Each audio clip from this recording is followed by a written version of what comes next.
يجي دوك يغني علينا واللي يجي يطيح لنا المورال والرئيس راه مريض والاخر كذا وما نعرف واش. الراجل مريض، شكون اللي ما يمرضش؟ شكون اللي ما يمرضش؟ هو لاباس به، واش كان خير ان شاء الله.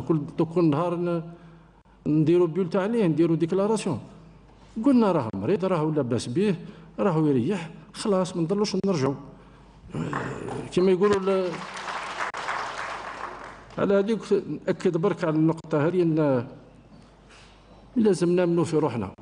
إذا كان ما نامنوش في روحنا، إذا كان كما قلت في بداية ما نكافحوش ثقافة هذه الحقد، ما نظنش نروحوا بعيد، وما نظنش نتنفسوا الريح النظيف تاع الشلالة، ما نظنش. دونك لابد واحد حقيقة نطوروا بلادنا كما ينبغي، نواصلوا العمل ونثق في بعضنا بعض، نثق في بعضنا بعض. أنا وزير الأول كي نقول للرئيس راه لاباس به، راهو مريض كذا، يشكوا فيا. تعرف اني كذاب انا؟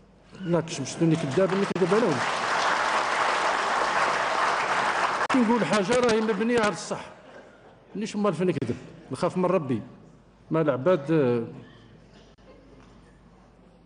هاكي تجيهم بلاصه اخرى، التلفزيون تاع ورا البحر لهيه يقولوا قران.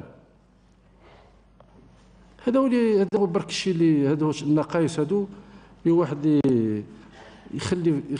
نخليو نشكوا في بعضنا بعض. اخواني اخواتي، على هذيك واحد يكون متكل على روحه.